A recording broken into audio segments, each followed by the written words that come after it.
বন্ধ করে দিচ্ছে।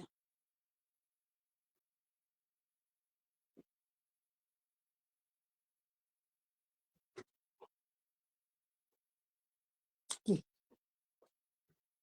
ডাকছো? ডাকছো? আমার ডাকছো? না, এমনি কিছু। হ্যাঁ, হ্যালো, কথা শোনা যাচ্ছে?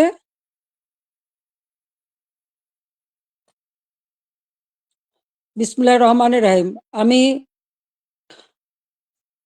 আমাদের ছাত্র সমাজের প্রতি আমি আমার শুভেচ্ছা জানাই। আর বিশেষ করে ছাত্রলীগের সকল নেতাকর্মী যারা যেখানে আছে দেশে বিদেশে সকলকে আমি শুভেচ্ছা জানাচ্ছি। আসসালামু আলাইকুম এবং আদাব। সকলের জন্য আমার দোয়া আশীর্বাদ। বাংলাদেশ একটা ক্রান্তি লগ্নের মধ্য দিয়ে চলছে। বাংলাদেশকে নিয়ে যেন একটা ধ্বংসের খেলা শুরু হয়েছে। যে বাংলাদেশটা সারা বিশ্বের কাছে উন্নয়নের রোল মডেল ছিল, উন্নয়নের বিস্ময় ছিল, সেই বাংলাদেশের আজকে চরমভাবে ধ্বংস করে আজ একটা জঙ্গি সন্ত্রাসীদের দেশ হিসেবে পরিণত করা হয়েছে। এটাই হলো সব থেকে দুর্ভাগ্যের বিষয়। আগস্ট মাস আমাদের শোকের মাস। সেই আগস্ট মাসেই আবার এদেশের মানুষের অধিকার কেড়ে নেওয়ার জন্য যে চক্রান্ত করা হয়েছে তার শিকার আজকে সমগ্র দেশ। এদেশের বাংলাদেশের কৃষক, শ্রমিক, ছাত্র, জনতা, সরকারি অসরকারি কর্মকর্তা কর্মচারী থেকে শুরু করে কেউ রেহাই পাচ্ছে না। পুলিশ বাহিনী কেউ রেহাই পাচ্ছে না। এদের ধ্বংসের খেলা আর রক্তের খেলা আজকে বাংলাদেশকে ক্ষত বিক্ষত করে দিচ্ছে। তোমাদের মনে আছে ২০১৮ সালে ছাত্রদের একটা কোটা আন্দোলন শুরু হয়। আমি তো সে আন্দোলন আমি তাদেরকে কিছুই বলিনি, বরং কোটা বন্ধ করে দিয়েছিলাম, তাদের দাবি পূরণ করেছিলাম। এরপরে মুক্তিযোদ্ধা কয়েকটা পরিবার একটা কোর্টে মামলা করে, তার একটা রায় হয়। সেই রায়ের যখন কোটা আবার চালু করে, আমরা সরকারের পক্ষ থেকেই রিট করে সেটা স্থগিত করে দিই। প্রকৃতপক্ষে আর কোটা আন্দোলন বা কোটা ইস্যুটাই ছিল না। কিন্তু এটা যে কোটা আন্দোলন ছিল না, এটা যে ছিল একটা ভিন্ন ষড়যন্ত্র, সেটা আমি বারবার বলেছি। এটা ছিল সেই একজন ক্ষমতার লোভী, তার মেটিকুলাস ডিজাইনের একটা অংশ। সেই অংশ হিসেবে সে ছাত্র হত্যা করেছে,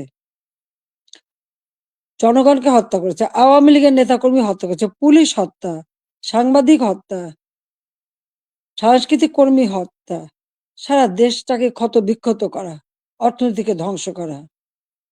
আমাদের মহান নেতা জাতির পিতা বঙ্গবন্ধু শেখ মুজিবুর রহমান তার জীবনটাকে উৎসর্গ করেছেন বাংলার জনগণের জন্য। সেই ছাত্র জীবনে যখন পাকিস্তানি শাসকরা আমাদের মাতৃভাষায় কথা বলার অধিকার কেড়ে নেয়, তারই প্রতিবাদ তিনি করেছিলেন। ঢাকা বিশ্ববিদ্যালয়ে তিনি আইন বিভাগের ছাত্র ছিলেন। আর এই প্রতিবাদ করবার জন্যই তিনি বাংলাদেশ ছাত্রলীগ প্রতিষ্ঠা করেন ১৯৪৮ সালের ৪ঠা জানুয়ারি। এবং বাংলাদেশ ছাত্রলীগ, তমুদ্দুন মজলিস সহ আরো কয়েকটি প্রগতিশীল রাজনৈতিক দল নিয়ে ভাষা সংগ্রাম পরিষদ গঠন করেন। সেই ভাষা আন্দোলনে আমাদের যারা শহীদ হয়েছেন, আমি তাদের আজকে স্মরণ করি। সালাম, বরকত, জব্বার যারা জীবন দিয়েছেন, রক্তের অক্ষরে বলে গেছেন, আমরা মায়ের ভাষায় কথা বলতে চাই। আর এই আত্মত্যাগের মধ্য দিয়ে আমাদের যাত্রা শুরু। ধাপে ধাপে জাতিপিতা বঙ্গবন্ধু শেখ মুজিব এই বাংলাদেশের জনগণকে স্বাধীনতার চেতনায় উদ্বুদ্ধ করেন এবং তারই নেতৃত্বে আমরা পেয়েছি স্বাধীনতা, পেয়েছি মুক্তিযুদ্ধে বিজয়। আমি জাতির পিতা বঙ্গবন্ধু শেখ মুজিবুর রহমানের প্রতি শ্রদ্ধা জানাচ্ছি। শ্রদ্ধা জানাই জাতীয় চার নেতার প্রতি, ৩০ লক্ষ শহীদের প্রতি, ২ লক্ষ মা বোনের প্রতি। মুক্তিযোদ্ধাদের জানাই সশ্রদ্ধ সালাম। একটা যুদ্ধবিধ্বস্ত দেশের দায়িত্বভার নিয়েছিলেন বঙ্গবন্ধু শেখ মুজিব। মাত্র ৩ বছর ৭ মাসের মধ্যে সে যুদ্ধের ভয়াবহতা কাটিয়ে ওঠেন। ধ্বংসস্তূপের উপর দাঁড়িয়ে যে যাত্রা শুরু করেছেন শূন্য হাতে, সেই বাংলাদেশকে তিনি মাত্র ৩ বছর ৭ মাসের মধ্যে একটা স্বল্পোন্নত দেশে উন্নীত করেন। সে সময় যখন বাংলাদেশের মানুষের শান্তি শৃঙ্খলা ফিরে আসে, মানুষ একটু সুন্দর জীবনের স্বপ্ন দেখতে শুরু করে, ঠিক তখন আসে আঘাত। ৭৫ ১৫ই আগস্ট। ওই ধানমন্ডি ৩২ নম্বর বাড়ি, যেখান থেকে জাতির পিতা স্বাধীনতার ঘোষণা দিয়েছিলেন, পাকিস্তানি হানাদার বাহিনী তাকে গ্রেপ্তার করে নিয়ে গেছিল এই ঘটনার পর। তখন এই বাড়িটা তারা লুটপাট করেছিল, কিন্তু আগুন দিয়ে পোড়ায়নি, ভাঙেনি। মুক্তিযুদ্ধে বিজয়ের পর জাতিপিতা ফিরে আসতে সক্ষম হন বাংলাদেশে। ১০ই জানুয়ারি ১৯৭২ সালে তিনি প্রত্যাবর্তন করেন। এই বাড়িতে বসেই তিনি কিন্তু বাংলাদেশের এই বিধ্বস্ত বাংলাদেশকে গড়ে তোলেন। রাষ্ট্রপতি হিসেবে তিনি কিন্তু রাষ্ট্রপতি ভবনে থাকেননি, বা প্রধানমন্ত্রী হিসেবে প্রধানমন্ত্রী ভবনে থাকেননি। এই ছোট বাড়িটা, যে বাড়িটা আমার মা অনেক কষ্ট করে প্রতিটি ইট নিজের হাতে গেড়ে তিনি এই বাড়িটা গড়ে তুলেছিলেন। ওই বাড়িতেই ১৫ই আগস্ট আমার বাবা জাতির পিতা বঙ্গবন্ধু শেখ মুজিবকে হত্যা করা হয়। আমার মা বেগম ফজিলাতুন্নেছা মুজিবকে হত্যা করে। আমার ৩ ভাই, সকলেই আমার ছোট। মুক্তিযোদ্ধা ক্যাপ্টেন শেখ কামাল, মুক্তিযোদ্ধা লেফটেন্যান্ট শেখ জামাল এবং ছোট রাসেল, যার বয়স ছিল মাত্র ১০ বছর। তাদেরকে কেউ নির্মমভাবে হত্যা করে। কামাল জামালের নবপরিণীতা বধূ সুলতানা এবং রোজি জামালকে হত্যা করে। আমার একমাত্র চাচা শেখ আবু নাসের, তিনিও মুক্তিযোদ্ধা, পঙ্গু ছিলেন। ঘাতকের নির্মম বুলেটের আঘাতে তিনিও জীবন হারান। রাষ্ট্রপতি মিলিটারি সেক্রেটারি ছুটে এসেছিলেন ব্রিগেডিয়ার জামিল উদ্দিন, তাকেও হত্যা করে। পুলিশ অফিসার সিদ্দিকুর রহমানকে হত্যা করে। একই সাথে যুবনেতা শেখ ফজলুল হক মনিকে হত্যা করে, তার অন্তঃসত্ত্বা স্ত্রী আরজুমনি, তাকেও হত্যা করে। আব্দুর রব সানিবাদ, যিনি স্বাধীনতার সংগঠক ছিলেন, তাকে হত্যা করে। তার ১০ বছরের ছেলে আরিফ, ১৩ বছরের মেয়ে বেবি, ৪ বছরের নাতি সুকান্ত সহ ওই পরিবারের সদস্যদের নির্মমভাবে হত্যা করে। ১৫ই আগস্টে যারা শাহাদাত বরণ করেছে, আমি তাদের আত্মার মাগফিরাত কামনা করি।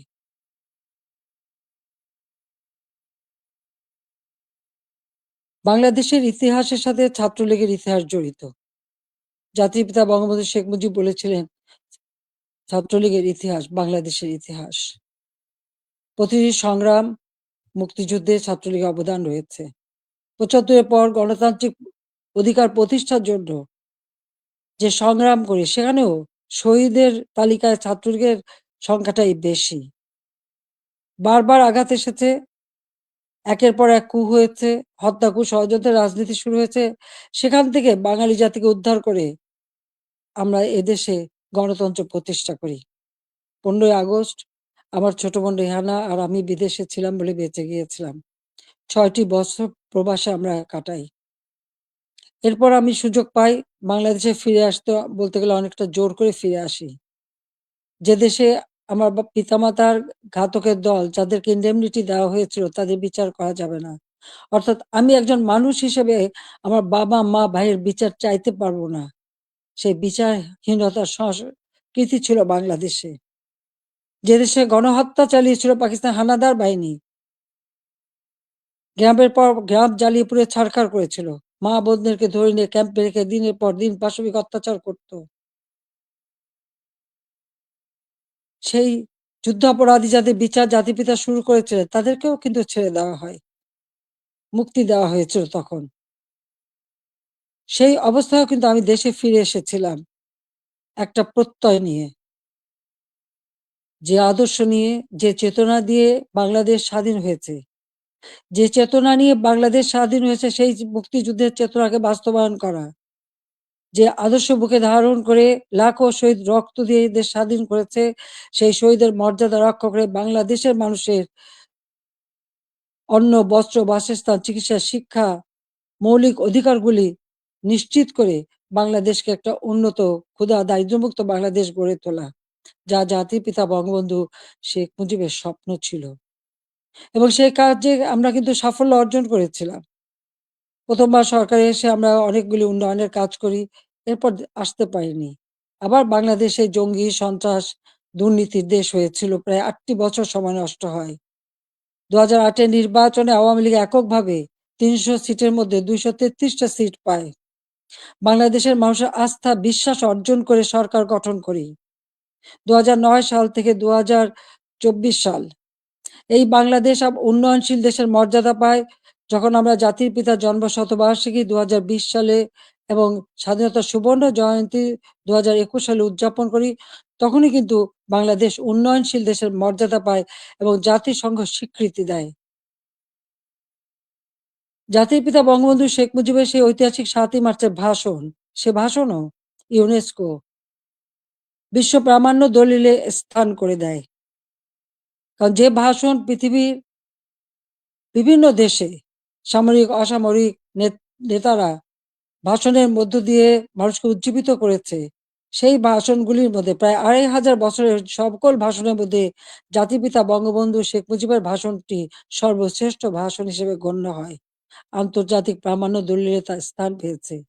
বাংলাদেশে এখন জাতির পিতা বঙ্গবন্ধু শেখ মুজিবের ভাষণ নিষিদ্ধ করেছে, কিন্তু আন্তর্জাতিকভাবে তো তার স্বীকৃতি পেয়েছে।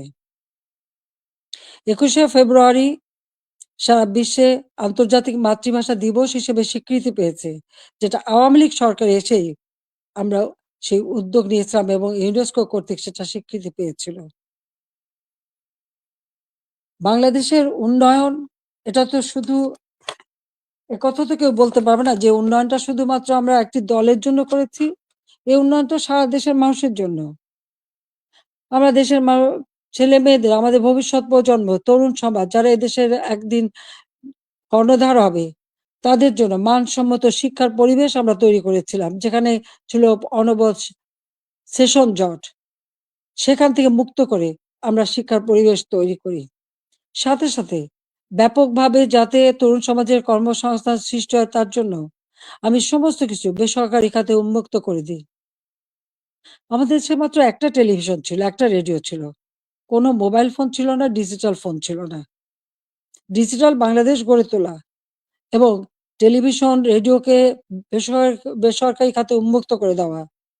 ব্যাংক, বিমান থেকে শুরু করে প্রতিটি প্রতিষ্ঠান বেসরকারি খাতে উন্মুক্ত করে দিয়েছিলাম একটা লক্ষ্য নিয়েই যে আমাদের তরুণ সমাজের কর্মসংস্থানের ব্যবস্থা হবে, সেই লক্ষ্য নিয়েই। আমাদের দেশের উন্নয়নের যত পরিকল্পনা আমরা নিয়েছি, সে পরিকল্পনাগুলি ছিল একেবারে গ্রাম পর্যায় পর্যন্ত। আমার গ্রাম, আমার শহর। সেভাবে যেন প্রত্যেকটা গ্রাম গড়ে ওঠে এবং প্রত্যেকটা গ্রামের মানুষ যেন নাগরিক সুবিধা পায়, সেই ব্যবস্থাও আমরা করেছিলাম। ডিজিটাল বাংলাদেশ গড়ে তুলব, প্রতিটি ইউনিয়ন পর্যায় পর্যন্ত আমরা ডিজিটাল সেন্টার খুলে দিই। সেখানে কর্মসংস্থানের ব্যবস্থা হয়। আমাদের দেশে একসময় মানুষ কোনো ইন্টারনেট ব্যবহার করত না। আজকে ১৩ কোটি মানুষ কিন্তু ইন্টারনেট ব্যবহার করে। মোবাইল ফোন ছিল না। সেই মোবাইল ফোনও উন্মুক্ত করে দিই এবং এখন ১৮ কোটি সিম ব্যবহার হয় এবং এর জন্য আমরা ট্রেনিং এর ব্যবস্থা করি। কম্পিউটার ট্রেনিং ইনকিউবেশন সেন্টার করে দিয়েছি। স্কুলে কম্পিউটার ল্যাব তৈরি করে দেওয়া হয়েছে। বিশ্ববিদ্যালয়ে বিনামূল্যে ইন্টারনেট সার্ভিস ব্যবস্থা করা হয়েছে। Wifi connection, broadband connection, Bangabandhu satellite ১ আমরা উৎক্ষেপণ করেছি। আধুনিক প্রযুক্তি জ্ঞান সম্পন্ন জাতি গড়ে উঠুক, সেটাই চেয়েছি। বিজ্ঞান প্রযুক্তি বিশ্ববিদ্যালয় ৯৬ সালে সরকার এসেই নির্মাণ করি। যাতে করে বিজ্ঞানের দিকে মানুষ ঝোঁকে, গবেষণায় প্রতি মনোযোগী হয়। কারণ বিজ্ঞানের বিকাশ ছাড়া কখনো কোনো দেশ উন্নতি লাভ করতে পারে না। সেজন্য এই ব্যবস্থা আমরা নিয়েছিলাম।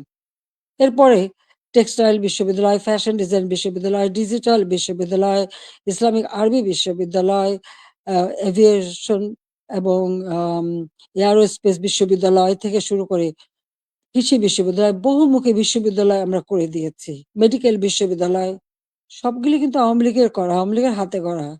একটার পর একটা ইনস্টিটিউট করে দিয়েছি। ব্যাপকভাবে কর্মসংস্থান সৃষ্টি করেছে। পাবলিক সার্ভিস কমিশনে প্রতি বছর নিয়মিত পরীক্ষা হওয়া শুরু করে। ছেলেমেয়েরা যথাযথভাবে মেধার ভিত্তিতেই কিন্তু চাকরি পেয়েছে, কাজ পেয়েছে। কর্মসংস্থান ব্যাংক প্রতিষ্ঠা করে দিয়ে যেখান থেকে বিনা জামানতে ঋণ নিয়ে সবাই যেন কাজ করতে পারে, কর্মসংস্থান ব্যবস্থা যাতে হয়। ব্যাপক হারে যেন বিদেশি বিনিয়োগ আসে, সেই সুযোগ আমরা সৃষ্টি করে দিই এবং সেই বিনিয়োগ এসেছে। ২০০৯ সালে সরকার এসে আমি প্রেক্ষিত পরিকল্পনা প্রণয়ন করি ২০১০ থেকে ২০২১। এটার লক্ষ্য ছিল বাংলাদেশকে আরো উন্নত করা, বাংলাদেশের মানুষের জীবন মান উন্নত করা। আধুনিক বিশ্বের সঙ্গে যাতে তাল মিলিয়ে চলতে পারে সেই ব্যবস্থা করা এবং সেটাই আমরা কিন্তু করেছিলাম। আজকে আমাদের এটা ভুললে চলবে না যে মুক্তিযুদ্ধ, জাতির পিতা বঙ্গবন্ধু শেখ মুজিবের অবদান এবং গণতন্ত্র প্রতিষ্ঠার সংগ্রাম, এর সবকিছুই কিন্তু আমাদের আন্দোলন সংগ্রামের ফসল। জাতির পিতা বঙ্গবন্ধু শেখ মুজিব যদি এদের স্বাধীন না করতেন, তাহলে আমরা কোথায় থাকতাম? পাকিস্তানের একটা প্রদেশ। পাকিস্তান আমলে একজন বাঙালি কিন্তু সেক্রেটারি হতে পারেনি। একজন বাঙালি কিন্তু মেজর জেনারেল পর্যন্তও যেতে পারেনি। মাত্র মেজর হিসেবেই থাকতে পারত। একজন মাত্র কর্নেল ছিল। পাকিস্তান আমলে কিন্তু আমাদের শিক্ষার কোনো উচ্চশিক্ষার সুযোগই ছিল না। এমনকি বিদেশে যেতে হলে ওই পাকিস্তানের রাজধানীতে যেয়ে বিদেশের আমাদের পাসপোর্ট এবং ভিসা নিতে হতো।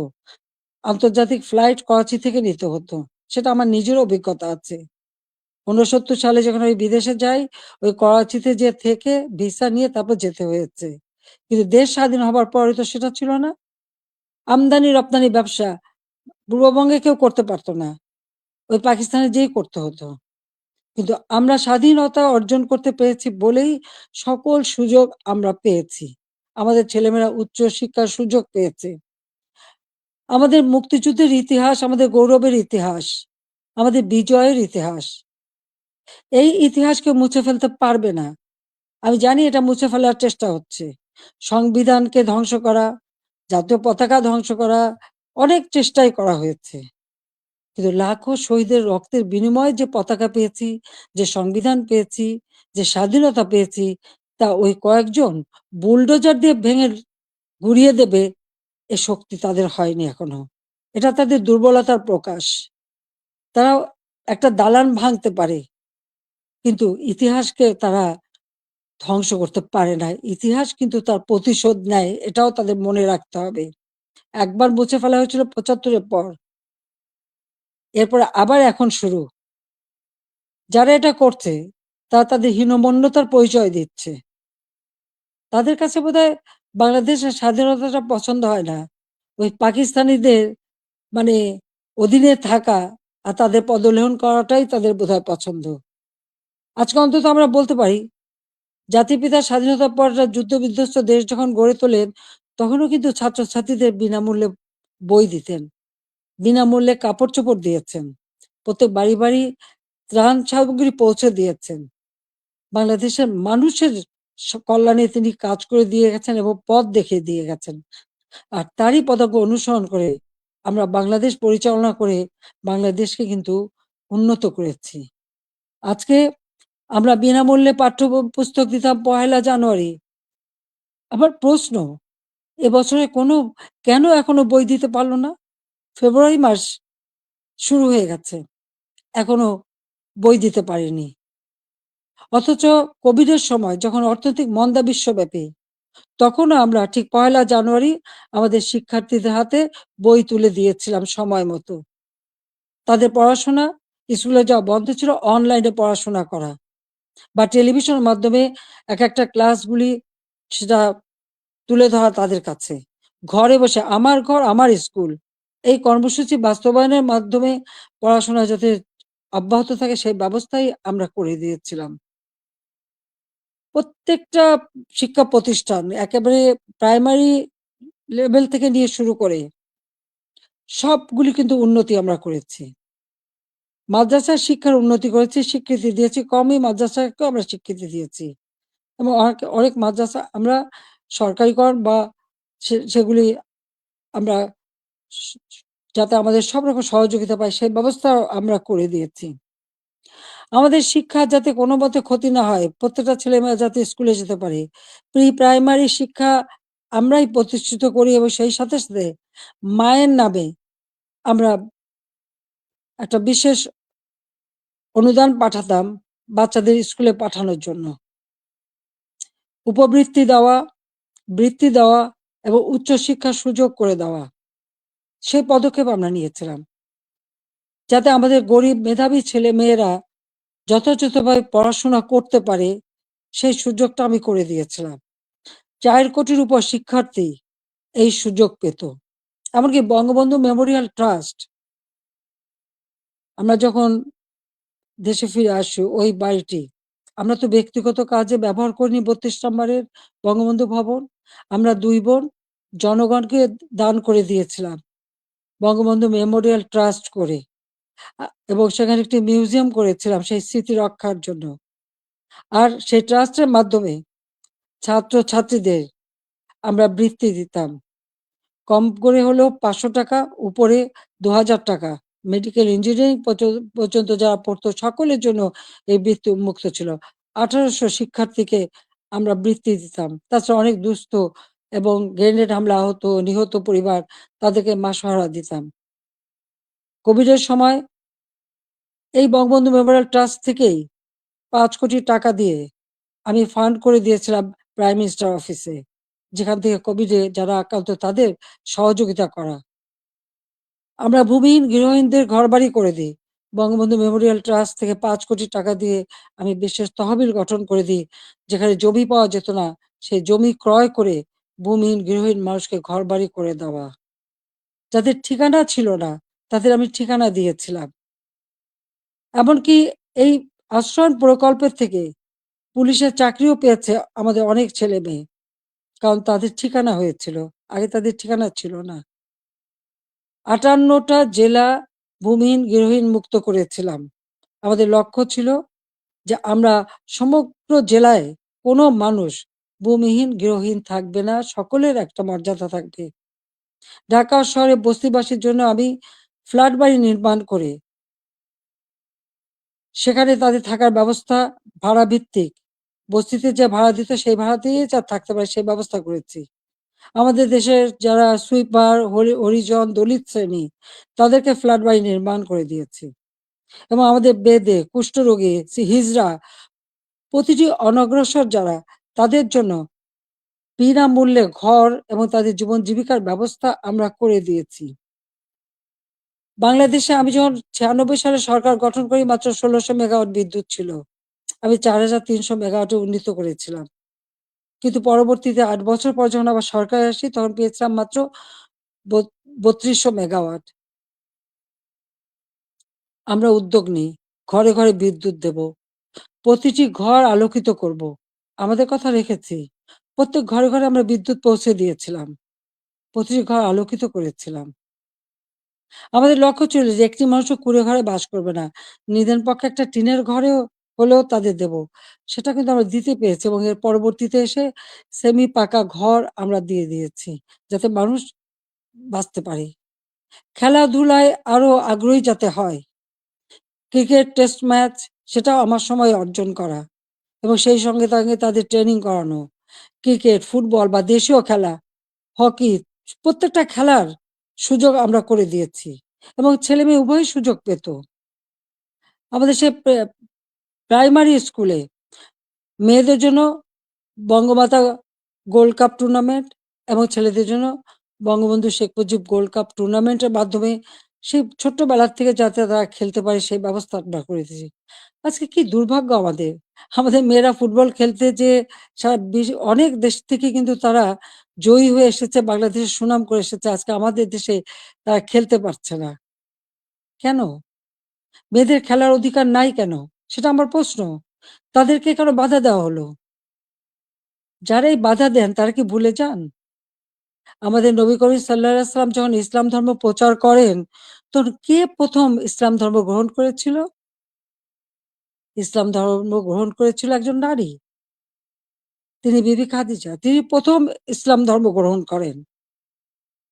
সে কথাটা তাদের ভুললে চলবে না। মায়ের পেটেই সন্তান জন্ম নেয়। আর সেই মায়ের জাতিকে অবমাননা করা কেন? সেটা আমার প্রশ্ন। খেলাধুলা, সংস্কৃতি চর্চা, সা সাহিত্য চর্চা, এই সংস্কৃতি তো আমাদের অধিকার, সকলের অধিকার। এখানে নারী পুরুষের কোনো ভেদাভেদ থাকতে পারে না। আর ইসলাম ধর্ম কখনো তা বলে না। কিন্তু আজকে আমরা দেখছি শুধু মেয়েদের খেলতে যে দেওয়া হয় না তা না। শিক্ষকদের লাঞ্ছিত করা হয়। এটা কেমন ধরনের কথা? শিক্ষক আমাদের গুরুজন। তাদের প্রতি আমাদের সম্মান দেখাতে হবে। আর সেই সম্মান যে আমরা দেখাই সেটা তো আপনারা জানেন। এমনকি আমি প্রধানমন্ত্রী হবার পরেও আমার ইউনিভার্সিটির শিক্ষক, তাদেরকে আমি সম্মান করতাম। আমার স্কুলের শিক্ষক যাদের সঙ্গে দেখা হওয়ার সাথে, সাথে আমি সম্মান করতাম। তাদের পা ধরে সালাম করতাম। কারণ শিক্ষক গুরুজন। কিন্তু আমি জানি না এই কোটা আন্দোলনের নামে এমন একটা পরিবেশ সৃষ্টি করে ফেলা হলো যে ছাত্রছাত্রীরা শিক্ষকদের অপমান করে। তাদের গলায় জুতার মালা পরায়। তাদেরকে গাছের সাথে বাঁধে। তাদেরকে দিয়ে জোর করে পদত্যাগ করায়। কেন এই ধরনের বেয়াদবি কেন শিখাবে বা এই শিশুদের কোমলমতি শিশুদের এবং ছাত্রছাত্রীরা কেন এই বেয়াদবি করবে? আজকে ছাত্রছাত্রীরা শিক্ষকদের বয়কট করে। এই ধরনের অদ্ভুত আচরণ আমি জানি না পৃথিবীর আর কোন দেশে আছে কিনা। তাহলে আমরা কি পরিচয় দেব? যে দেশের মানুষ ৭১ সালে মুক্তিযুদ্ধে বিজয় অর্জন করে বিজয়ী জাতি হিসেবে সারা বিশ্বে সম্মান পেয়েছে, আজকে সেই দেশের মানুষ কাছে কোথায়? কোথায় সেই সম্মান? যে দেশটাকে আমি জাতির পিতা বঙ্গবন্ধু শেখ মুজিবের আদর্শ বুকে নিয়ে যে বাংলাদেশকে আমি উন্নয়নশীল দেশের মর্যাদা এনে দিয়েছিলাম। আমাদের অর্থনীতি, আন্তর্জাতিকভাবে ৩৫তম অর্থনীতির দেশ হিসেবে স্বীকৃতি পেয়েছে। দারিদ্র্যের হার ৪১ ভাগ থেকে আমি ১৮.৭ ভাগে নামিয়ে এনেছিলাম। হতদরিদ্র ২৫ ভাগ থেকে আমি ৫.৬ ভাগে নামিয়ে এনেছিলাম। আমাদের সাক্ষরতার হার ৪৫ ভাগ থেকে ৭৮.৮ ভাগে উন্নীত করেছিলাম। এবং আমাদের দেশের ছেলেমেয়েরা দেশে বিদেশের জন্য যে পড়াশোনা করতে পারে, প্রধানমন্ত্রীর দপ্তরে আমি আলাদা শিক্ষা সহায়তা ট্রাস্ট ফান্ড করে দরিদ্র মেধাবী ছাত্রদেরকে আমি বৃত্তি দিতাম, যাতে তারা আরো উচ্চ শিক্ষা নিতে পারে, পিএইচডি করতে পারে বা অন্য যে কোনো উন্নত মানের শিক্ষা দেশে বিদেশে করতে পারে। সেইভাবে তাদের বৃত্তি দেওয়া শুরু করেছিলাম। কেন করেছিলাম? আমাদের তরুণ প্রজন্মের ভবিষ্যতের জন্য। কারণ যারা এদেশ একদিন দায়িত্ব নেবে, তারা যেন সুষ্ঠুভাবে দেশকে এগিয়ে নিয়ে যেতে পারে, সেই লক্ষ্য নিয়েই তো। আজকে আমি দেখি শিক্ষার অধিকার থেকে বঞ্চিত করা হচ্ছে। বিভিন্ন বিশ্ববিদ্যালয় থেকে ছাত্রদের বের করে দেওয়া হচ্ছে। তাদের সার্টিফিকেট বাতিল করা হচ্ছে। তাদের শিক্ষাবর্ষ কেড়ে নেওয়া হচ্ছে। কি অপরাধ তাদের? আমরা যখন বৃত্তি দিয়েছি, আমরা যখন মানুষকে সহযোগিতা করেছি, আমরা তো কোনো দল দেখিনি। দল মত নির্বিশেষে মেধাবী যারা তারাই চাকরি পেয়েছে, তারাই সুযোগ পেয়েছে। তাদের জন্য আমি করেছি। আমি প্রধানমন্ত্রী হিসেবে মানুষকে মানুষ হিসেবেই দেখেছি। হ্যাঁ, একটা দেশে মাল্টি পার্টি সিস্টেম থাকে, বহুদলীয় গণতন্ত্র। সেখানে সকলের মতের ভিন্নতা থাকতে পারে। কিন্তু তার মানে এই না যে সকলের অধিকার থেকে কেড়ে নিতে হবে। ছাত্রদের শিক্ষার অধিকার, এটা ছাত্রদের অধিকার। দল মত নির্বিশেষে সকলের অধিকার। সেই অধিকার থেকে কাউকে বঞ্চিত করা, এর থেকে অন্যায় আর কিছু হতে পারে না। কিন্তু দুর্ভাগ্যের বিষয় যে আমরা দেখি সেই বৈষম্যহীন আন্দোলনের মাধ্যমেই আজকে বৈষম্য সৃষ্টি করা হচ্ছে। ছাত্রদের শিক্ষার অধিকার থেকে বঞ্চিত করা হচ্ছে। শিক্ষকদের অপমান করা হচ্ছে। শিক্ষা প্রতিষ্ঠানগুলির পরিবেশ নষ্ট করা হচ্ছে। কেন এই অবস্থা থাকবে? বাংলাদেশে ২০২৪ সালে যে ঘটনা ঘটলো, সেখানে পুলিশদের পিটিয়ে পিটিয়ে হত্যা করা। একটা অন্তঃসত্ত্বা নারী পুলিশ যে বারবার বলছে, ভাই আমাকে মারবেন না, আমার পেটে বাচ্চা। মানুষ এত অমানুষ হয় কিভাবে যে তাকে পিটিয়ে পিটিয়ে হত্যা করা হলো? আগুন দিয়ে পুলিশ ফাঁড়িতে জ্বালিয়ে দেওয়া এবং সেখানে আগুন দিয়ে পুড়িয়ে ফেলা। মানুষকে মেরে পা বেঁধে ঝুলিয়ে রাখা, ঠিক কসাইখানায় পশু জবাই দিয়ে যেমন পা বেঁধে ঝুলিয়ে রাখে, সেইভাবে তাদের ঝুলিয়ে রাখা। যারা এমনকি তাদেরকে এমনভাবে অপমান করা, কাপড় খুলে নিয়ে তাদেরকে একেকজনকে কিভাবে বেইজ্জতি করা। যারা এইসব ঘটনা ঘটে তাদের মধ্যে কি এতটুকু মানবিকতা নেই? এতটুকু শালীনতাবোধ নেই? কি করে একটা মানুষ এভাবে মানুষকে অত্যাচার করতে পারে? আমরা তো ১৫ বছর ৭ মাস তো ক্ষমতায় ছিলাম। এইভাবে তো আমরা কাউকে অপমান করিনি বা এভাবে দলীয়করণ আমরা করিনি। ব্যবসা-বাণিজ্য আজকে কেউ করতে পারছে না। ব্যবসায়ীদের উপর অনবরত আক্রমণ, গ্রেপ্তার, কলকারখানা বন্ধ, হাজার হাজার শ্রমিক বেকার হয়ে যাচ্ছে। আজকে কৃষক চাষ করতে পারছে না। সার নেই, বিদ্যুৎ নেই, সেচ দিতে পারে না। এই অবস্থা তো বাংলাদেশে ছিল না। আমি তো এই অবস্থা রেখে আসিনি। বাংলাদেশে মানুষের খাদ্য নিরাপত্তা নিশ্চিত করেছি। উত্তরবঙ্গে মঙ্গা লেগেই থাকতো, সেখানে মঙ্গা দূর করেছি। যারা একবেলা খাবার পেত না, অন্তত ৩ বেলা তারা খাবার পেত। বিদেশ থেকে পুরনো কাপড় এনে পরানো হতো। কই আওয়ামী লীগ সরকার আসার পরে তো বিদেশ থেকে পুরনো কাপড় এনে পরানো লাগেনি। অন্ন, বস্ত্র, বাসস্থান, চিকিৎসা, শিক্ষা সব ব্যবস্থাই তো করেছিলাম। কমিউনিটি ক্লিনিকের মাধ্যমে ৩০ প্রকার ঔষধ বিনামূল্যে দেওয়া হতো। আন্তর্জাতিক মানের চিকিৎসা সেবা দেওয়ার জন্য আন্তর্জাতিক মানের হাসপাতাল তৈরি করেছি। বেসরকারি খাতে উন্মুক্ত করে দিয়েছি। প্রায় ৪৪,০০০ মতো নার্স নিয়োগ দিয়েছি, ২২,০০০ ডাক্তার নিয়োগ দিয়েছি। মানুষের সেবা মানুষ যাতে পায় সেই ব্যবস্থাই আমরা নিয়েছি। কিন্তু আজকে যেন সব বৃথা হয়ে গেল। অপরাধটা কি আমার? আমি সেটা জানতে চাই। যারা আমাকে স্বৈরাচার বলেন, গণহত্যা বলেন, আজকে আমার জিজ্ঞাসা আজকে যে বাংলাদেশের যে অবস্থা চলছে, এই যে পুলিশ হত্যা, আওয়ামী লীগের প্রায় 400 মতো নেতাকর্মীকে নির্মমভাবে হত্যা করা হয়েছে।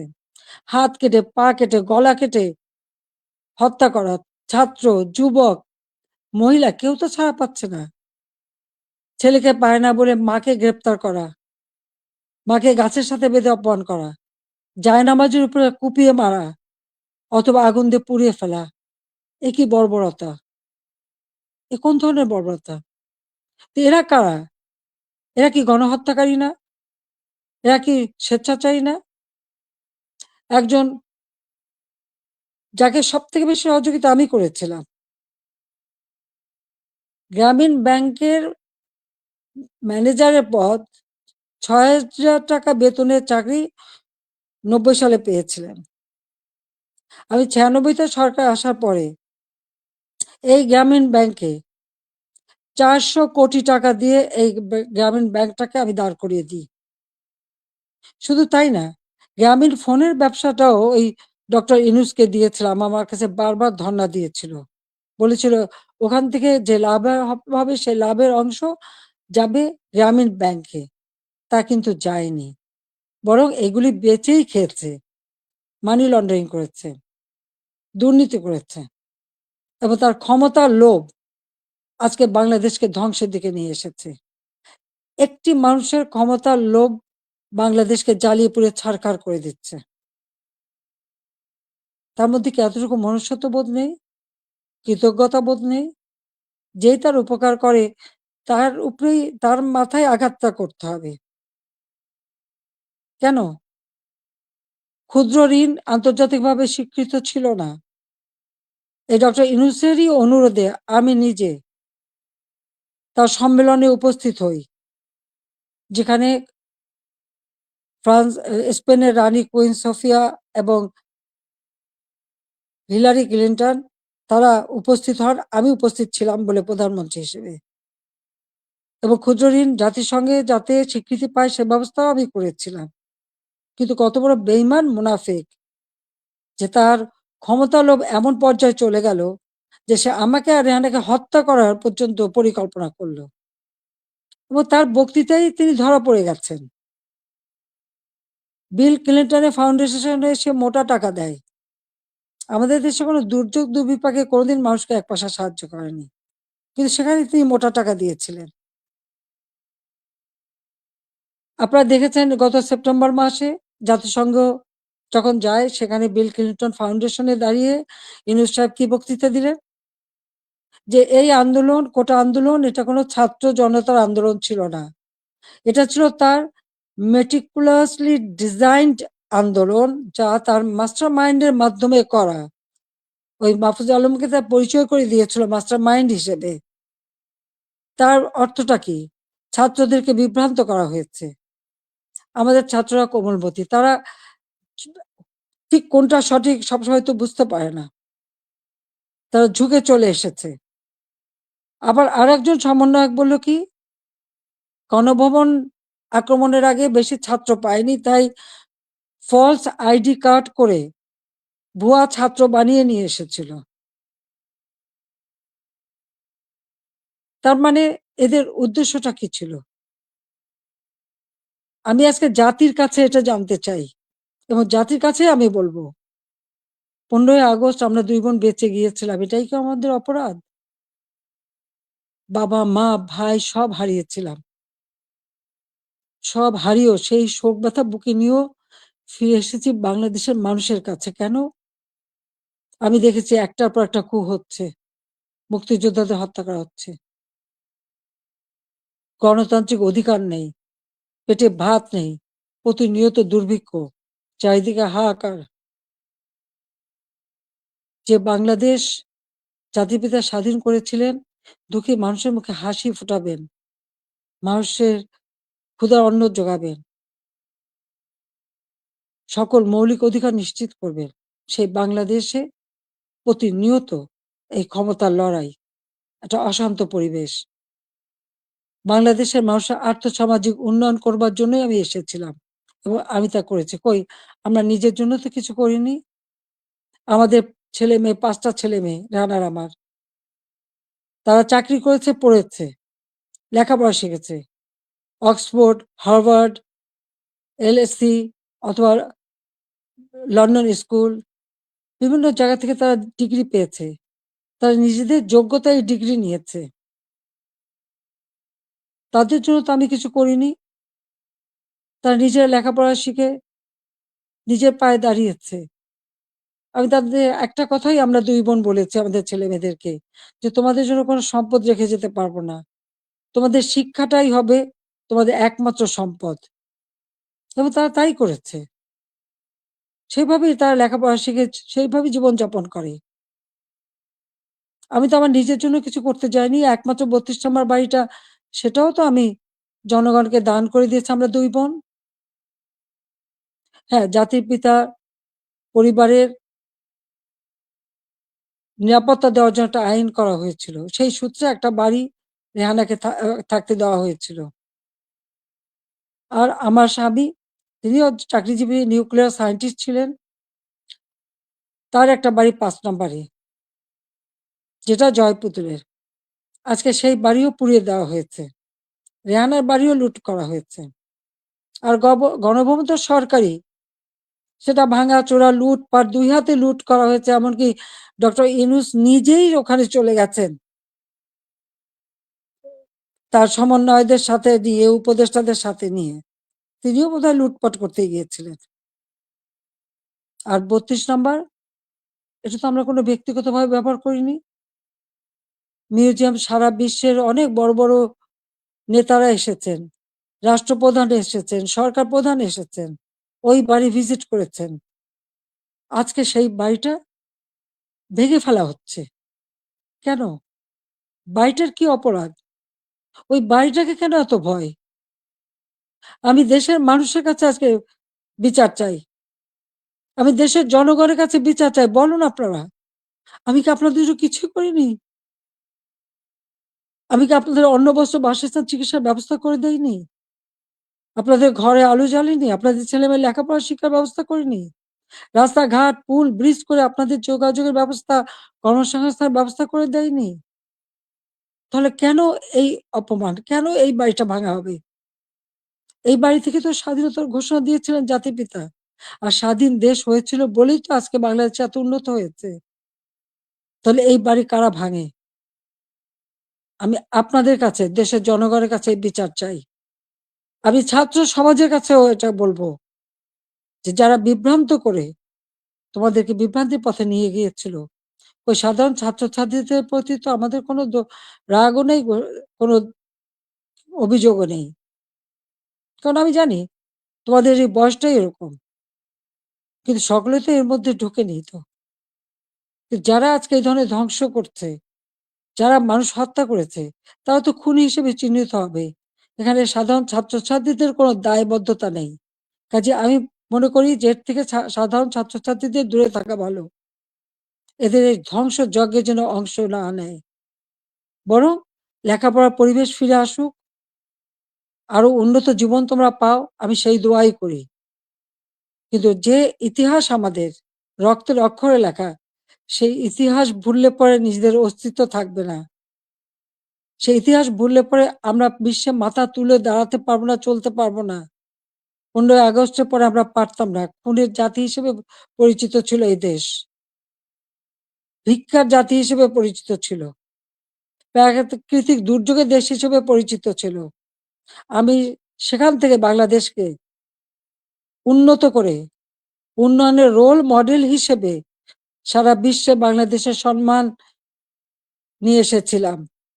সারা বিশ্ব বাংলাদেশের উন্নয়নকে বিস্ময় বলে পরিচয় করত। তারা বিস্ময় বলে স্বীকার করত। কিন্তু ২০২৪ সালের এই আগস্ট মাস থেকে আজকে বাংলাদেশ আবার সেই ধ্বংসের দেশ। আমার একটা প্রশ্ন, জুলাইয়ের ১৫ তারিখ থেকে যত রকমের হত্যাকাণ্ড, পুলিশ হত্যা, আওয়ামী লীগ নেতাকর্মী হত্যা, ছাত্র হত্যা, শিশু হত্যা, যত হত্যা হয়েছে, কেন ইন্ডেমনিটি দেওয়া হলো? অপরাধ করলে অপরাধীদের শাস্তি পেতে হবে। যারা অগ্নিসংযোগ করা হলো, ওই মেট্রো রেল, তারপরে এক্সপ্রেসওয়ে, ফ্লাইওভার বা প্রত্যেকটা বিটিভি থেকে শুরু করে প্রতিটি প্রতিষ্ঠানে যে আগুন দেওয়া হলো এবং সেটা সমন্বয়ক একজন বলেছে, পুলিশ হত্যা না করলে আর মেট্রো রেলে আগুন না দিলে নাকি বিপ্লব সফলতা। কিসের বিপ্লব? এই হত্যাযজ্ঞ ধ্বংসলীলাই কি বিপ্লব? বিপ্লবের অর্থ বোঝে? তারা নিজেরাই স্বীকার করছে। আর সেখানে তাদেরকে ইন্ডেমনিটি দেওয়া হয়েছে। অপরাধ যারা করে তারাই দায় মুক্তি পায়। আর অপরাধী তাদের বিচার কিন্তু একদিন না একদিন হবেই। এটা সকলের মনে রাখতে হবে। তো আমি আজকে এখানে ছাত্র সমাজ আছে, আমি সবাইকে বলবো অন্তত মনোযোগী হও পড়াশোনায়, নিজের পায়ে দাঁড়াও, নিজের পিতামাতাকে সম্মান করো, শিক্ষকদের সম্মান করো, নিজের শিক্ষা প্রতিষ্ঠান, এই প্রতিষ্ঠান কোনো জঙ্গিদের হাতে তুলে দিও না। এই শিক্ষার অনেক কষ্ট করেই আমরা শিক্ষার পরিবেশ এনেছিলাম, যেখানে প্রতিদিন বোমাবাজি আর অস্ত্রের ঝনঝনানি ছিল, সেখান থেকে মুক্ত করে চমৎকার পরিবেশ করে দিয়েছিলাম, কোনো সেশন জট ছিল না। কিন্তু আজকে আবার সেই সেশন জট, আজকে আবার একটা দুঃসময় যাচ্ছে। আমাদের এই তরুণ সমাজই পারে এখান থেকে পরিবর্তন আনতে। যে চেতনা নিয়ে লাখো শহীদ রক্ত দিয়েছে, সে চেতনাকে ধ্বংস হতে দিও না। তাহলে নিজেরা বিদেশেও মুখ দেখাতে পারবে না, দেশেও না। মানুষের ধিক্কার ছাড়া কিছু জুটবে না। কাজে সকলে সাধারণ শিক্ষার্থীদের বলবো, তোমরা দেশকে ভালোবাসো, দেশের মানুষকে ভালোবাসো, মানুষের কল্যাণে কাজ করো। আর ওই যারা জঙ্গি সন্ত্রাসী, যারা অগ্নিসংযোগ, মানুষ হত্যা আর এই ভাঙচুর করতে পারে, ইতিহাস মুছে ফেলতে চায়, তাদেরকে ধিক্কার জানাও। আজকে আবার আমি এখান থেকে বিদায় নেবো। তার আগে আমি এটুকুই বলবো, দেশের মানুষের কাছেই আমার জিজ্ঞাসা, যে যারা মানুষ হত্যা করে, যারা ধ্বংসযজ্ঞ চালায়, তারা ফ্যাসিবাদী, না যারা মানুষের কল্যাণ করে, অন্ন বস্ত্র বাসস্থানের ব্যবস্থা করে, ঘরে ঘরে আলো জ্বালে, দেশের মানুষকে উন্নত জীবন দেয়, তারা ফ্যাসিবাদী? কারা স্বৈরাচার? এটা দেশের জনগণই বিচার করবেন। আমি তো আপনাদের কল্যাণে কাজ করেছি, দেশের মানুষের কল্যাণে কাজ করেছি। নিজের দিকে তো তাকাইনি, নিজের কি আছে না আছে সে তো দেখিনি। শুধু আপনাদের কল্যাণের জন্যই সবটুকু উজাড় করে দিয়ে দিন রাত পরিশ্রম করে মাত্র 15 বছরের মধ্যে বাংলাদেশকে উন্নত দেশ করেছি, উন্নয়নশীল দেশের মর্যাদা এনে দিয়েছি, যা বিশ্বে বাংলাদেশের মর্যাদা অর্জন করেছিল, আজকে সব ধ্বংস হয়ে গেছে।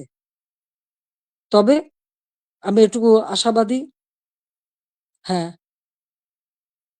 আমাদের যে স্মৃতিটুকু নিয়ে দুই বোন বেঁচে ছিলাম, আজকে সেই স্মৃতিটুকু ভেঙে ফেলা হচ্ছে। এর আগে আগুন দিয়ে পুড়িয়েছে, আজকে তা ভেঙে ফেলা হচ্ছে। হ্যাঁ, একটা দালান ভেঙে ফেলতে পারে, ইতিহাস মুছতে পারবে না। একবার ভাঙলে আবার আমরা গড়তে পারবো।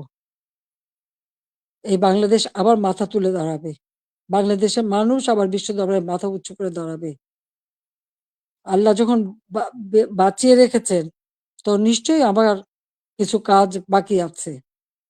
সেটুকু করার জন্য আল্লাহ বাঁচিয়ে রেখেছেন। নইলে বারবার কেন মৃত্যুর হাত থেকে বেঁচে আসবো? মানুষের দোয়া, উপরে আল্লাহ রাব্বুল আলামিন ওই গ্রেনেড হামলা, গুলি, বোমা সব জায়গা থেকে তো আমাকে রক্ষা করে নিয়ে এসেছেন। এবারেও তো সেই একই অবস্থা। এবার তো একটাই লক্ষ্য ছিল। তার meticulous ডিজাইনই ছিল ইউনূস সাহেবের আমাকে ২ বোনকে হত্যা করা। তারপরেও কিভাবে আল্লাহ আমাদেরকে রক্ষা করেছেন। কাজেই আবার বাংলাদেশ ফিরে আসবে। মুক্তিযুদ্ধের চেতনা গড়ে উঠবে। শহীদের রক্ত কখনো বৃথা যেতে পারে না। এটাই আমার কথা। আমি ছাত্রলীগকে ব্যান্ড করেছে। ছাত্রকে ব্যান্ড করার কোনো অধিকার নেই। কারণ ইউনূস সাহেবের ক্ষমতা দখল সম্পূর্ণ অবৈধ, অসাংবিধানিক। অস্ত্র, অর্থের জোরে মানুষ খুন করে মানুষের লাশের উপর পাড়া দিয়ে সে ক্ষমতায় এসেছে। এভাবে অন্যায় করে যারা ক্ষমতা আসে, এই ক্ষমতা কিছুদিন ভোগ করতে পারে। কারণ নিজে ট্যাক্স দেবে না, মানুষের উপর ট্যাক্সের বোঝা চাপাবে, ভ্যাট বসাবে। জনগণের ভাত দিতে পারবে না, পুলিশের পোশাক বদলায়। পাকিস্তানিদের পোশাকের সাথে মিলিয়ে পোশাক পরায়। কৃষক চাষ করতে পারে না, সার পায় না, সেচ পায় না, শ্রমিক কাজ পায় না, শ্রমিকদের বেকার করে দেয়। অথচ নিজের অর্থ সম্পদ ঠিকই আছে এবং অর্থ পাচার করা অব্যাহত রেখে দিয়েছে। কাজে এ অন্যায় আল্লাহ রাব্বুল আলামিনও সইবে না। এবং বাংলাদেশের মানুষকেও বলবো, আপনারাও এই অন্যায়ের প্রতিবাদ করবেন, প্রতিরোধ গড়ে তুলবেন। বাংলাদেশকে এভাবে ধ্বংস হতে দেবেন না। আমি আছি আপনাদের পাশে। আমি যত দূরেই থাকি না কেন, আমার মন আপনাদের সাথে আছে। আর আপনারা আমার মনের ভিতরে আছেন। বাংলার জনগণকে নিয়ে তো সব শোক ভুলেছিলাম। বাংলাদেশের মানুষকেই তো একটা নিজের পরিবার হিসেবে আমি নিয়েছিলাম। আর সেইভাবে নিজের ছেলে-মেয়েকে স্নেহ-বঞ্চিত করেছি। কিন্তু আপনাদের জন্য দিন-রাত পরিশ্রম করেছি। কাজে আমি আপনাদের কাছেই বিচার চাই, আর আপনাদের সহযোগিতা চাই। যে এই ধ্বংসযজ্ঞ থেকে যেন বাংলাদেশ মুক্তি পায়, এই দমবন্ধ করা পরিবেশ থেকে যেন বাংলাদেশের মানুষ মুক্তি পায়, বাংলাদেশের মানুষ যেন জীবনের নিরাপত্তা পায়, শান্তিতে চলতে পারে, সেটাই আমাদের কামনা, সেটাই আমরা চাই। কাজে আজকে যারা এই ধরনের দুর্বৃত্ত পরায়ণ করছে, এই দুর্বৃত্ত পরায়ণদের হাত থেকে, এই দুর্বৃত্তদের হাত থেকে দেশকে রক্ষা করতে হবে। তার জন্য সকলকেই ঘুরে দাঁড়াতে হবে, প্রতিরোধ গড়ে তুলতে হবে। আসুন সকলে মিলে আবার আমরা আমাদের দেশকে মুক্তিযুদ্ধের চেতনায় গড়ে তুলি। ইনশাআল্লাহ ২০৪১ সালের মধ্যে বাংলাদেশ ক্ষুধামুক্ত, দারিদ্র্যমুক্ত, উন্নত, সমৃদ্ধ, স্মার্ট বাংলাদেশ হিসেবে গড়ে উঠবে এবং সেটা আমরা করব, করতে পারবো ইনশাআল্লাহ। জয় বাংলা, জয় বঙ্গবন্ধু, বাংলাদেশ চিরজীবী হোক। ছাত্রলীগকে ধন্যবাদ আজকে এই সুযোগটা করে দেওয়ার জন্য। তোমরা ভালো থাকো, তোমাদের দোয়া করি, সেই সাথে সাথে সকল ছাত্র সমাজ, তাদের জন্য আমার দোয়া, আশীর্বাদ রইল। সবাইকে আবারও বলবো, মনোযোগ দিয়ে লেখাপড়া শেখো, দেশকে ভালোবাসো, দেশের মানুষকে ভালোবাসো, দেশের কল্যাণে কাজ করো। আমার দোয়া আশীর্বাদ সবসময় তোমাদের জন্য থাকবে। খোদা হাফেজ। জয় বাংলা, জয় বঙ্গবন্ধু।